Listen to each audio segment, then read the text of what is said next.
Welcome back to the news review. This Power Breakfast show this morning. Mheshimiwa Irungu Kangata, Mheshimiwa Francis Mwangangi, Beatrice Elachi, and Brian Weke. We are looking at what's making headlines, and after looking at the numbers and the elections and the front pages of the dailies today, we now turn to the story of Graft that has been aptly covered in both dailies and formed the basis of yesterday's campaigns both in Embu and Narok. And before we look at this, I will ask my director kindly play for us the clip of what transpired in Embu.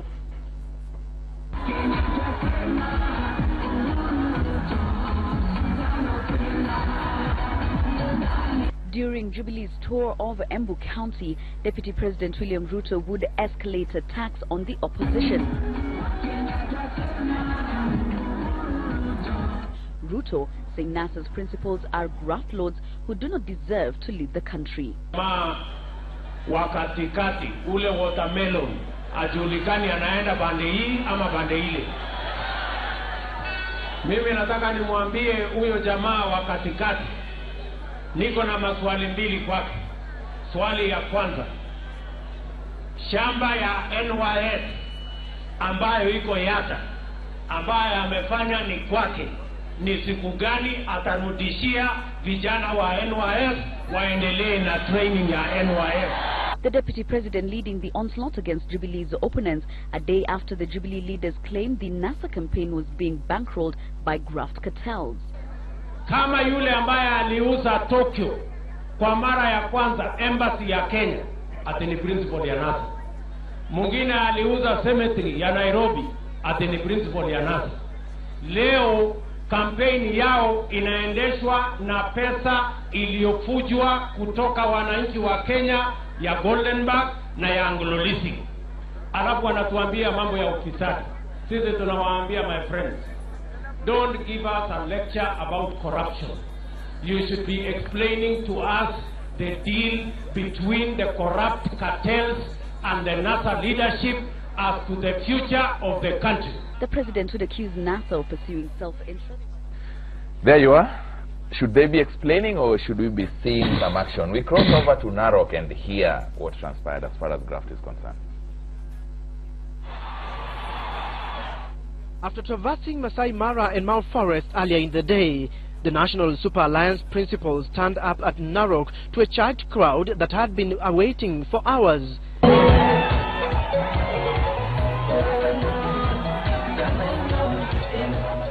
And it is here that the opposition leaders chose to respond in kind to Jubilee leaders' claims that corrupt cartels had taken shelter in NASA House and were reportedly funding its campaigns. Sasa wana Jubilee jana wanasema ati wana NASA ati wanacheza na wafisadi. Tumewauliza wataji hata mtu mmoja mfisadi tunacheza nayo. Jana Ruto anasema ati NASA sisi tunapatiwa pesa na makatel na waweka pale jina la Jimmy Wanjigi. Mwenye kupatia Ruto pesa zote ni Jimmy Wanjigi. Mahali walikosania na muuliza Jimmy Wanjigi aambie Kenyans the truth about William Ruto. Ile mandege tumekuja nayo hapa, wengine wetu tumekodisha, wengine wetu tumesaidiwa na wafuasi sugu wa NASA.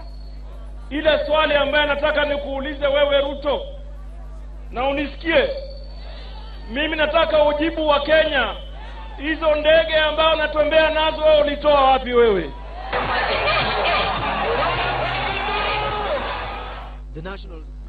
There you are, the issue of graft. Thank you very much, my director, for giving us those quite interesting clips, one from Embu and one from Narok. My panelists here are looking at them and wondering, what is all this? Brian, what is all this? Should we be seeing action or blame game? Is graft accusation taking center stage? Is it going to the campaign issue? Actually, as I've mentioned before, issues to do with corruption, issues to do with graft is a major campaign issue in this election. And let truth be told. A friend of mine called Mushero, he said he will not vote for any side. He says he will get the ballot paper and say Ruto, thieves, Raila, thieves, then this one cannot win. You know, let's be very honest. The NASA team, let's start first of all with Jubilee. You know, the president is actually the president of the Republic of Kenya. He has been on record saying that guy, he cannot deal with corruption, yet he is the president. Then now you look at their manifesto. He didn't say he cannot deal with it. He asked, what do you want me to do? He is the president. You cannot say, what do you want me to do? You are the president. You know, look at a country like Tanzania. You cannot even think of stealing because that guy looks like he's leading from the front. And you know, dealing with corruption in many instances is about perception. It is about how the leader looks at issues to do with corruption.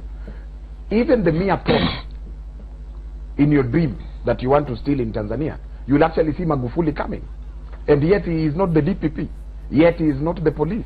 Yet, so when I see Jubilee in their manifesto talking about saving 1 trillion every year moving forward, you know, Fred, it is a joke. Mheshimiwa Irungu Kangata, quite interesting. You realize Uhuru Kenyatta's name is not mentioned in Narok, and Raila Odinga's name is not mentioned in Embu. But the accusations and counter-accusations. Is this what Kenyans want, or they want decisive action? No, we must be able to bring out the deficiencies of NASA. Because, you know, NASA has been campaigning on a certain platform, which in actual sense is a mirage, is a decoy. And it was quite important on the part of the Deputy President to point out the weaknesses and the key problems with NASA face. One of the key problems that I see with NASA is the fact that it is being funded by people who have been suspected to have been involved in what we call grand corruption. People have been mentioned adversary in matters like Anglo-leasing. There is word that these people also funded Jubilee previously. So was it right then and wrong now? Well, two wrongs don't make it right. And if there is evidence such people funded Jubilee at a certain time, I think it is wrong, because I strongly believe that corruption ought not to be allowed to fester in our society. But the fact is, that person who has been alleged to be quite a corruption kingpin appears to be supporting the so-called NASA coalition. In fact, there are some photographs that were being circulated, I think, in the newspapers, where several principals of NASA were seen talking to that so-called suspect. Be that as it may, I think we need to interrogate NASA source of campaign money, because it appears it has a lot of money from suspicious quarters. And again, surely, if we want a clean society, we need to be quite forthright. Where do we get our money? Where do we finance our campaign kitty from? On the part of Jubilee, from where I see it, I strongly believe Jubilee has done its best when it comes to corruption. We have invested ourselves in strengthening anti-corruption commission. We have invested in changing the personnel and having a cleaner staff that is now heading the so-called fight against corruption.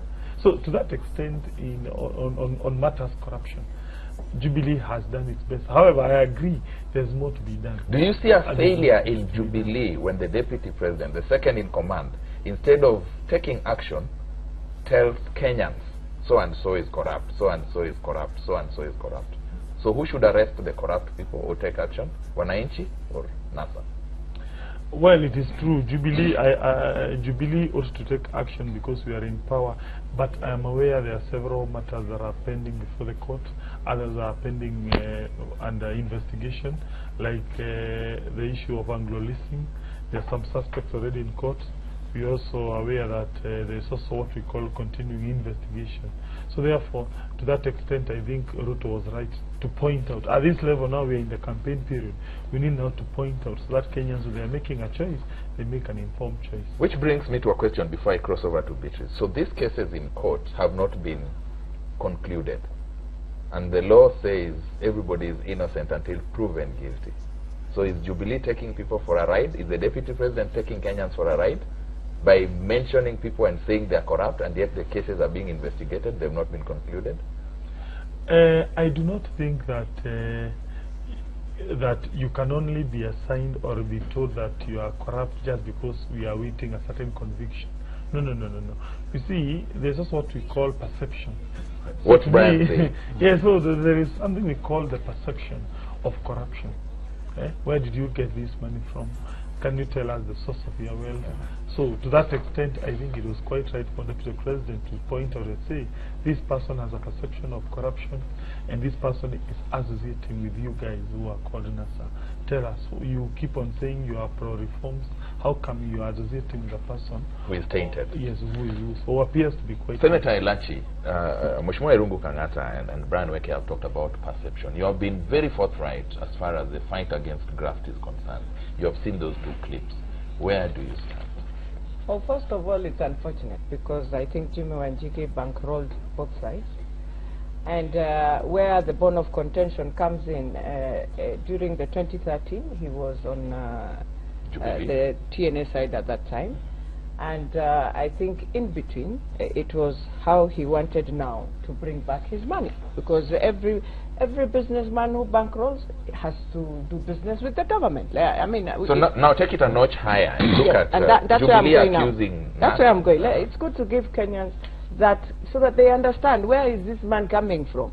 And at that time, I think why they could not agree. I need to get this clear. So Jimmy Wanjigi, yes, in 2013, bankrolled the TNA side of Jubilee. Bankrolled both sides at that time, because at that time he didn't know who. He's a businessman, and therefore all businessmen will support, but they don't look at being biased or being what?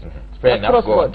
So that whoever comes in, you continue their business. And he had done a lot of business. That's why people have fundraising. Good. He had done a lot of business during the Grand Coalition government. He was the key person in our country who supplied everything in the security sector before the late Saitoti passed on. Now let us come to now. Where now the problem is coming in is that after that, I know he wanted to do the standard gauge railway, which he could not get. He wanted the project at the airport. Is this factual or according to I like saying factual. And you remember we used to fight so much, and we talked about these cartels who are blocking, who are doing. That is where the bone of contention comes in, and now he goes the other side and says, I will revenge to this side. So you have the money, and that is why the problem is coming in. So for me, whether it is NASA, whether it is Jubilee, this is a guy, first of all, who, if we were straight, looking forward as Kenyans, we need to question a lot of things without using his money. Because it's Kenyans' money. We don't know how you got. Some of it, you've had to have even some of the businessmen leave the country because they didn't... You just said he's a businessman, but yes, I want us to confine it to this accusation. The business that we do in a corrupt way. And we must be honest. That's why I'm saying, in this campaign, some of us are going to be honest to our people and say, when you hear them say this, there is a problem, not anything. There is a problem with whoever is doing the business is not doing it the right way, as Kenyans would wish, because you can't be the only one who want to do all the big things. We have to share. We have to see young people also coming. So look at the young people there. Look at the young people there and tell them, is Jubilee honest in fighting graft? In the terms of honesty, and I've said it's not Jubilee, because when you look at the business, if you bring the names here, Charles, the names will be from both NASA and both Jubilee. They do business together. Honorable Kenyans, we do business together. We don't look at our parties. Fair enough. Our parties use us to go back to parliament to continue with our businesses. So, I am begging you, when you look at us talking about corruption, both sides, just know we are the same. We are lying to you. We do business together.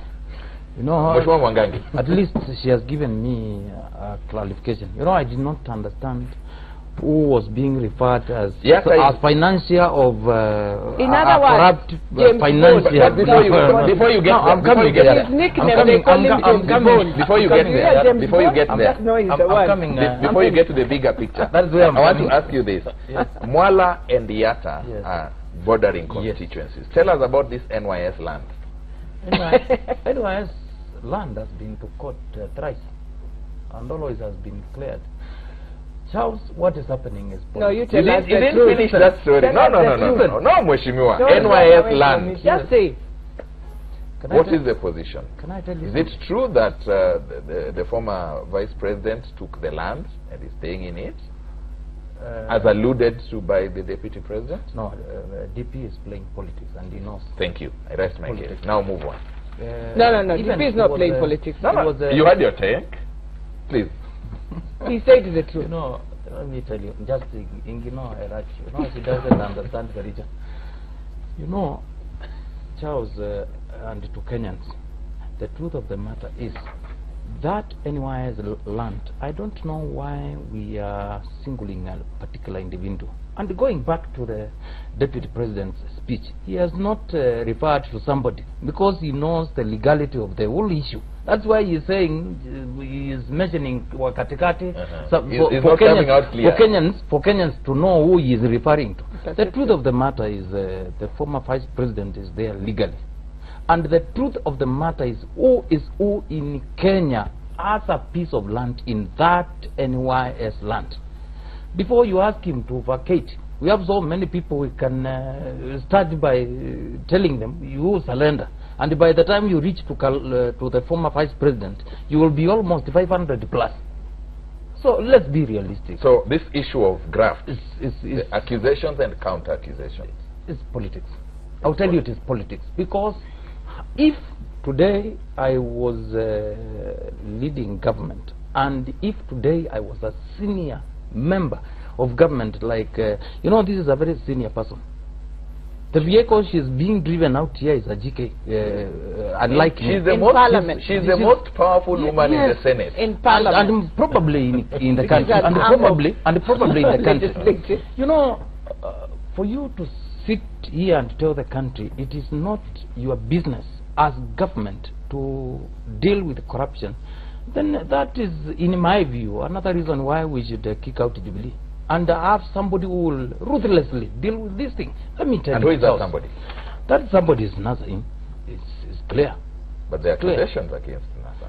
Which accusations? Of NY's land? Are you going to pay NY's land in Yata? Perception. No, perception is a perception. Reality is different. Perception you create, because that is what is called politics. You create that perception. One thing is clear. But let me say this, and I want to say it here. The moment we agreed we are in a new dispensation of a constitution, and we decided institutions will work for us, never compare again Kenya with Tanzania. Because Tanzania has the old model where the president is very powerful.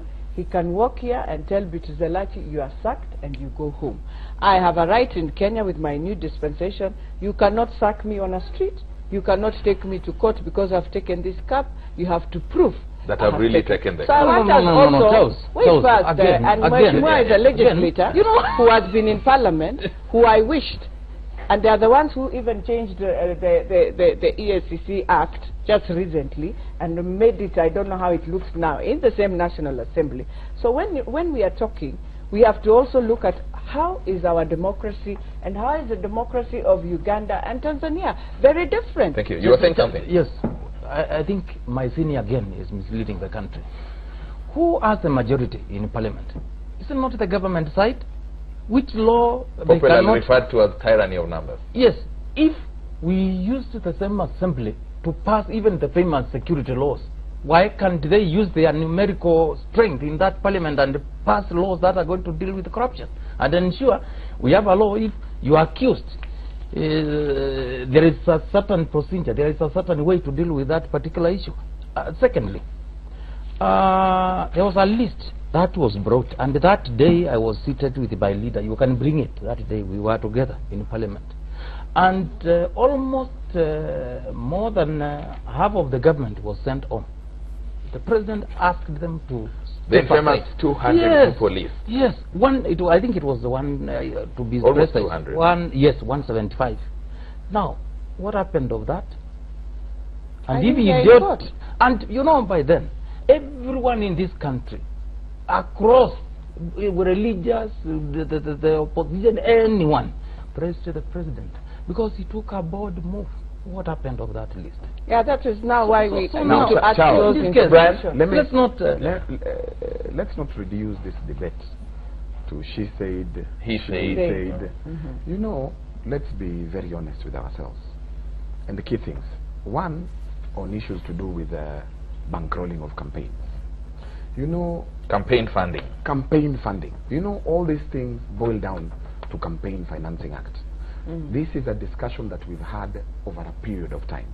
And we wanted a proper Campaign Financing Act that would be able to tell us who is funding which coalition and by how much. Where is this money coming from? And you know, sometimes I'm happy you're not in Parliament, so you're going to tell us what happened to this. Absolutely. Parliament literally watered down the act. That's the Senate and the National Assembly. Absolutely. And let's be very honest. Let's be very genuine. The problem we have in this country is that we are never honest. When you look at all this, we want to know where is NASA getting money. When you hear Elachi talking and my brother Irongo Kangata talking about NASA being bankrolled by certain kinds of people, Jubilee has a lot of money. Where are they getting the money? Are we together? So, and let's be genuine. Oh, Bishop just said something. What was that? No, just a minute. I didn't hear you. Yeah, from the same people. I'm saying the way NASA, I had 001 say, we have friends, we have done, same. Jubilee has friends, has businessmen who believe in them, and they'll fund them. That's not what you said anyway. And by the way, you know, a number of businessmen, both international, individuals, different companies, they literally fund all these coalitions. And that's the reason why we want to know how much are you putting in? Why are you putting in? Because again, we know that these people, once they brought in a regime, then they have to get back their funds. Absolutely. Number two, issues to do with corruption. You know, the narrative has been very clear. And as I've mentioned, corruption is a major issue in this country. And we need to move on a bit. Absolutely. The deputy president has been named on a number of scandals. Look at the Langata land. Look at where the hotel, where now people say, when you have a running stomach, you say, I am westerning. You know, that land belonged to civil aviation. Look at the case that was in Rift Valley, where somebody, piece of land that went to court and was concluded. And they negotiated outside court, and the land was returned. So again, and that's why you see the deputy president trying to change the narrative, that because he has been painted as a fairly corrupt person, so now he's trying to change the narrative. So it goes back to what the two said, politics. Absolutely. So, but let's give Irungu a chance. He has not spoken for quite a while. Mheshimiwa Irungu Kangata, would you tell Kenyans what really happened with the Campaign Financing Act? Yes, the law was brought before the National Assembly. It was enacted into law. Then again, an issue erupted, and an amendment was made to push its application date from 2017 to 2022. But the law is in place, strictly speaking. For the convenience of who? Well, it was an amendment that was brought by a member of parliament. To the best of my knowledge, the chairman of the Legal and Justice Committee of the National Assembly, Mr. Samuel Chikonga, proposed an amendment which pushed its application date to 2022. And members of parliament accepted the amendment? Yes, for several reasons. You see, when first it was a law that was brought in quite late. I think it was brought about is it 3 months before now we started the formal campaigns. So there was an argument that you need to give people time to prepare themselves into the new legal dispensation. Otherwise, we have already made up some other arrangements. They have stashed their stocks. So therefore, if you disrupt that arrangement, it will be quite unfair to the contestants. So the argument. I like the humility of your voice. You see, the point is, Charles, let's be very honest. Yeah. Irongo is saying that the Campaign Financing Act was done 3 months ago.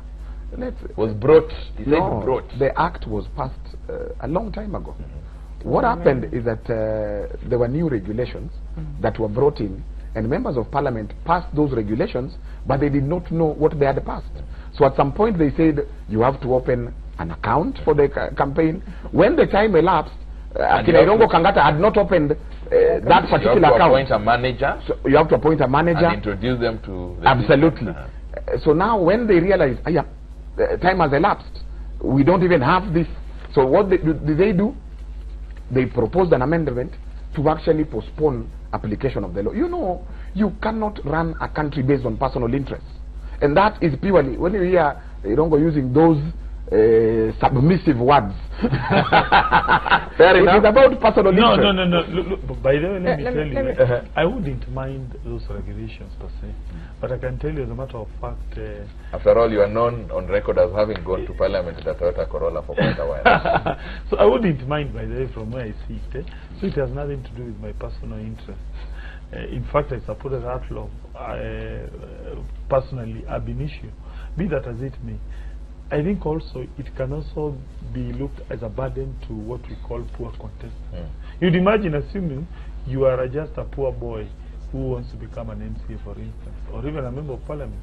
Now you are being required to appoint you a manager, to open an account. So therefore, you may think that these laws were good, they were targeting the so-called powerful. But on the flip side, apparently we seem to be running out of time. Because you'll hold it, we take a final commercial break. When we come back, we look at the story on the back page of the Daily Nation, the looming hunger crisis in Kenya in August.